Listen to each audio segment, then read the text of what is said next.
favorite thing at Fanny's of the Week. My name is Ellen. This week we are taking a look at this 2000 BC Rich Supreme Warlock. Because why not?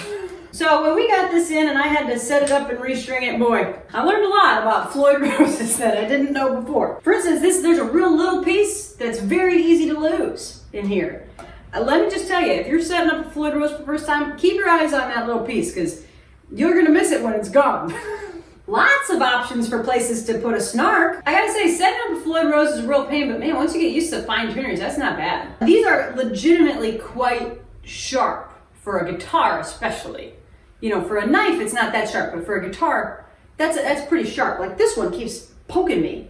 If you've ever tried to date a BC Rich guitar, you know that they are emotionally unavailable and hard to pin down. No, I'm just kidding. If you try to date it by the serial number, you'll quickly find that BC Rich as a company changed hands a lot. And the serial numbers are kind of a moving target. So it's awful hard to figure out what kind of warlock you have. There are many, many Dungeons and Dragons jokes to be made in this episode that I am just not capable of making, and I apologize to you, the viewer. You deserve better.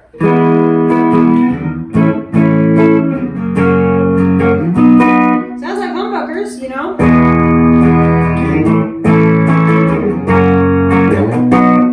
Pretty high output. They want to be loud. I'm not letting them be loud because it's early. Ooh, that's kind of nice. That's a pretty nice sounding guitar, isn't it?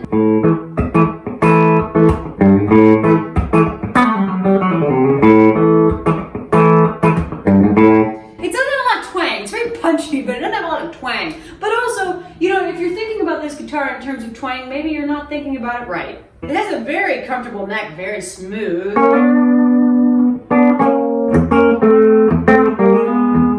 mean, if you're looking for a video about a BC Rich Warlock, you're not looking for the clean tone. What's wrong with me? Yeah.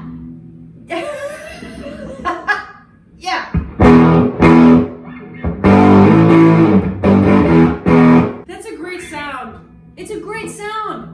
It's a hard guitar to hold because it pokes you, but it's a nice sound. I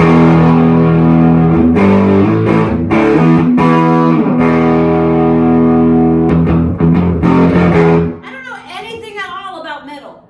Nothing. I know so little about metal that when people are around me, they start to know less about metal too. It's like anti-metal osmosis.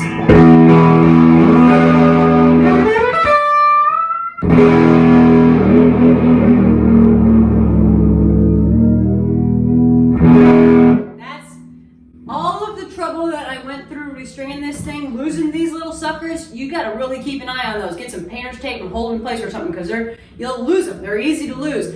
All of that was worth it to hear this. I